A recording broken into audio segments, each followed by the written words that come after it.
Okay, my name's Mahta. I am a freelancer across music and media, and right now I spend most of my time working on online and social networking for artists like Jessie J. Working online for Jessie J basically consists of running all her social networks, bar her Twitter, which she does herself. So that will be her Facebook, MySpace, iTunes Ping account, her website, her blog, things like that.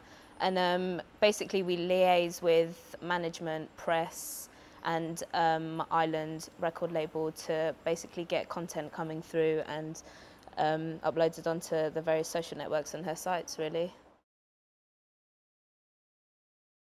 I see education as a tool in society which actually fails a lot of the time, and it lets a lot of kids down, and you get, I wouldn't say this happened to me so much, but a lot of people get lost in the system, and it's more about, right, this is kind of the route you follow. You either go, you finish your GCSE, you either go and, I don't know, do a course in mechanics or something like that, or you go to college or sixth form, do your A-levels, and you go to uni. That was kind of the only option we were given. I just thought after A-levels you go into university, and certainly given my culture and where my parents come from and what they've done, that was definitely what was expected. So I went to Reading University to study law. That lasted for about a couple of months. I just ended up spending all my student loan on nothing productive and coming back with no money, but with the definite decision in my head that law was not for me and that I wanted to make a living out of writing. I ended up at Liberty and Live magazine after the first time I dropped out of uni.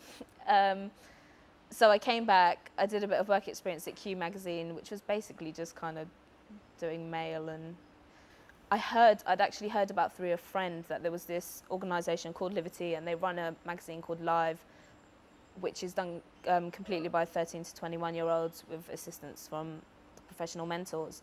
So, you know, I just dropped them a line. I just emailed in, got an email back saying, you know, just roll through whenever you want. It was really informal. It was really nice. I just turned up. There were no expectations of, you know, what kind of writing skill you need to have. You weren't expected to, you know anything really. It was more about the ideas that you arrive with and the commitment that you arrive with, and that's all they really wanted from you.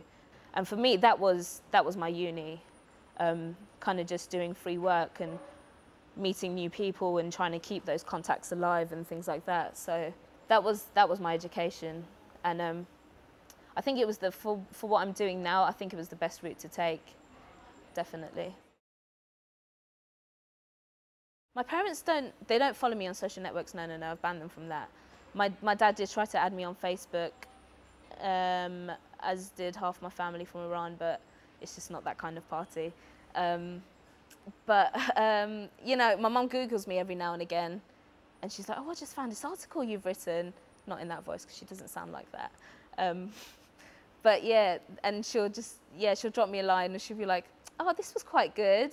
That was quite funny. That was a bit rude. You can't say that word in an article. It's like, mum, relax. But yeah, so she'll Google me and find little things that I've done, and be happy with some of them and be shocked by some of the others, but it is what it is.